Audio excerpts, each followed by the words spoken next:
खुदा तो फरमाए वमा यज़ालु अब्दी यतकर्रबु इलैया बिन नवाफिल। अल्लाह ताला फरमायो त मुझो प्यारो बानो फर्ज त कज़ा कोन कंदो आ पर नफल भी कज़ा कोन कंदो आ।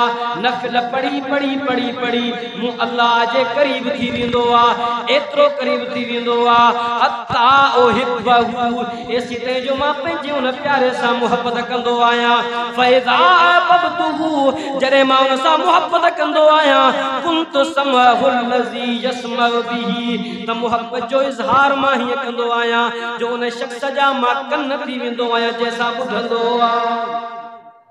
वबसरुहुल लज़ी युबसिरु बिही मां उन जो अखियूं थी वेंदो आहियां जंहिंसां उहो शख़्स ॾिसंदो आहे। वयदउल लती यब्तिशु बिहा मां उन शख़्स जा हथ थी वेंदो आहे जंहिंसां उहो तसरुफ़ कंदो आहे वठंदो आहे। वरिजलहुल लती यमशी बिहा ऐं मां उन शख़्स जा पेर बणिजी वेंदो आहियां जंहिंसां ज़मीन ते हलंदो आहे। अल्लाह ताला मोहब्बत जो इज़हार कयो त मुंहिंजा बाना नफ़लनि जे ज़रिए इबादत जे ज़रिए मुंहिंजे क़रीब थी वेंदा आहिनि। पोइ मां मोहब्बत कंदो आहियां, अहिड़ी मोहब्बत कंदो आहियां मां उन पंहिंजे प्यारे जा हथ थी पवंदो आहियां जंहिंसां वठंदो आहे, मां उन जा पेर थी पवंदो आहे जंहिंसां हलंदो आहे, मां उन जूं अखियूं थी पवंदो आहे जंहिंसां ॾिसंदो आहे, मां उन जा कन थी पवंदो आहियां जंहिंसां ॿुधंदो आहे। ऐं जेका दुआ घुरंदो आहे मां जल्दी उहा क़बूल करे छॾींदो आहियां।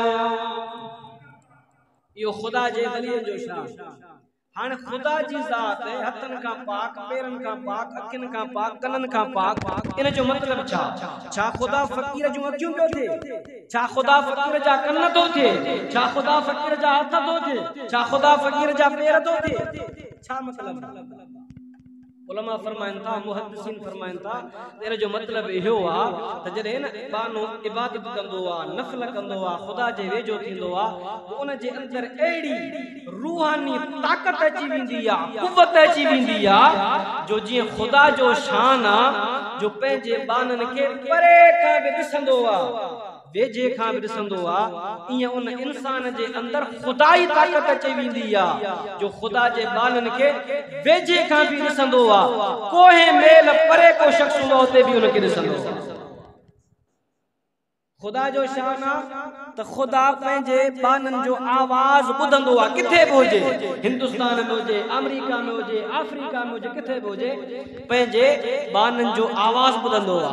हाणे जॾहिं खुदाई सिफ़त बाने जे अंदर अची वई त हाणे खुदाई सिफ़त बाने में आई त बानो बि खुदा जे बानन जा आवाज़ ओ इंग्लैंड में हुजे त बि ॿुधंदो, ऑस्ट्रेलिया में हुजे त बि ॿुधंदो, कैनेडा में हुजे त बि ॿुधंदो, किथे बि हूंदो उन जो मुरीद सदींदो मुर्शिद जी जी जा जवाब ॾींदो। खुदा जी ताकत आ, खुदा एड़ो तसर्रुफ पंहिंजे बाने खे अता कंदो आ जो वेठो खणी लाखा रोड में हुजे, पर जेकॾहिं उन जो मुरीद ईरान में आ, उन जो मुरीद अफ्रीका में आ, उतां सॾे त हिते वेठल गुज़रे उन जी मदद भी करे सघे। ऐं खुदा अहिड़ी ताकत अची वेंदी पेरन जे अंदर। अल्लाह तो फरमाए त मां उन जा पेर थी वेंदो आहियां जंहिंसां उहो हलंदो आहे त जेकॾहिं कोहे मेल परे हुजे उन जो मुरीद कंहिं मुसीबत में फाथल हुजे त मुर्शिद ड्रोड़ी सेकंडनि में उहा मुसीबत हल करे छॾे।